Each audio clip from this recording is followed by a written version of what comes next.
안녕하세요, 노가리곰입니다. 대기업이나 중견기업은 공개된 정보의 규모 자체가 다릅니다.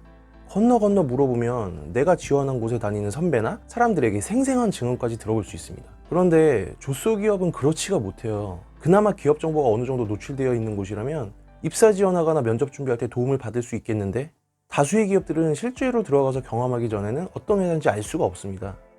그래서 괜히 들어갔다가 몸과 정신만 피폐해지고 나중에는 1년만 버티고 퇴직금을 받고 그만두자라며 긴 노예 생활을 자처하게 되죠.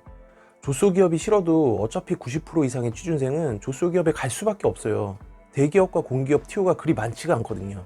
그래서 준비했습니다. 노가리곰이 직접 경험한 오래 다닐 만한 조소기업 고르는 실질적인 팁, 그리고 영상 말미에는 면접 합격률 90% 이상 높이는 꿀팁까지 알려드릴 테니까 끝까지 영상 시청해주세요.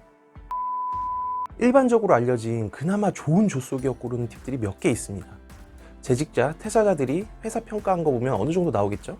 대표적인 게 자플래닛이 있습니다. 여기서 평이 1점대면 취업이 매우 급한 거 아니면 진짜 들어가지 마세요. 자플래닛 평점이 크게 변별력이 없다라고 하는 분들도 있던데, 경험해본 바로는 자플래닛은 과학입니다. 1점대는 다 이유가 있어요. 2점 초반대까지도 웬만하면 안 가는 게 좋은데 평가자가 많지 않아 통계적으로 무의미한 경우도 있을 수 있고, 직원들 동원해서 평점 조작하는 회사도 요즘은 있더라고요. 잘 판단해야 해요. 그래서 두 번째 지표까지는 확인하는 게 좋습니다. 두 번째 지표로 활용할 수 있는 게 크레딧 잡입니다. 이걸 보면 최근 입사자, 퇴사자 수, 그리고 간단한 연봉 정보, 재직자 정보도 확인할 수 있어요. 우리가 주목해야 하는 건 퇴사율입니다. 10명이 새로 들어왔는데 10명이 나갔다? 이건 뭐 볼 것도 없어요. 퇴사율이 높다는 건 다 이유가 있고, 퇴사율 높여주는데 나도 일주할 확률이 높은 거죠. 그럼 이제부터 그나마 다닐만한 조소기업 고르는 실전 팁을 알려드릴게요. 그 전에 제가 면접관으로 면접을 볼 때마다 느낀 게 있어요. 혹시 이력서를 수없이 내는데도 면접 전화가 오지 않는다면 이걸 한번 체크해 보세요. 우선 이력서의 사진은 채용 담당자 입장에서 강렬한 첫인상입니다. 근데 무슨 티 입고 찍은 사진이나 친구들이랑 야외에서 찍은 거 얼굴만 크롭해서 올려놓는 사람들이 있더라고요. 이건 더 볼 것도 없이 패스당할 확률이 매우 높습니다. 기본은 지켜야지요.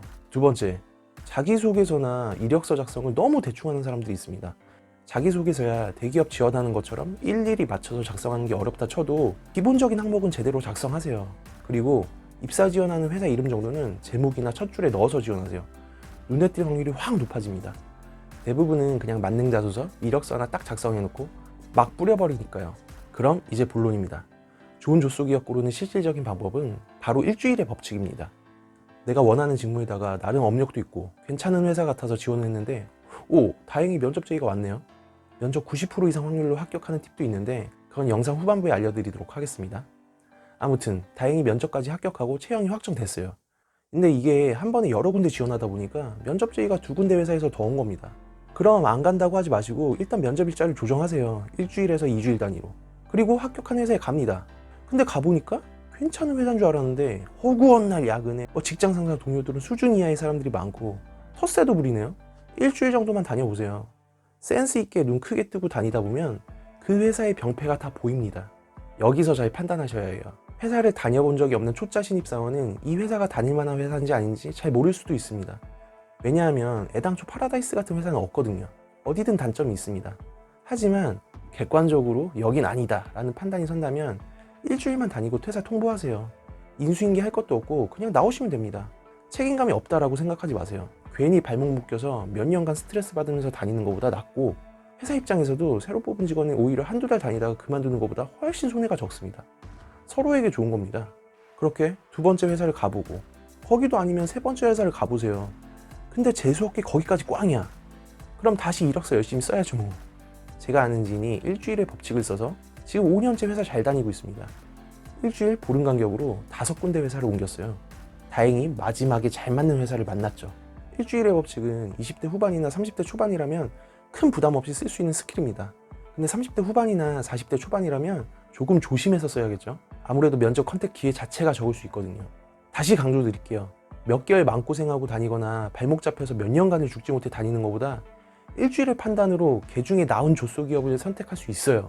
주변을 보면 시야가 좁아져서 아주 개차방 같은 회사인데도 나한텐 이 회사밖에 없어 라는 생각에 사로잡혀 있는 분들이 은근히 많더라고요. 그래서 스트레스가 극심할 때는 극단적인 판단을 하는 경우도 종종 보이죠. 절대 그러지 마세요. 세상은 넓고 회사는 많습니다.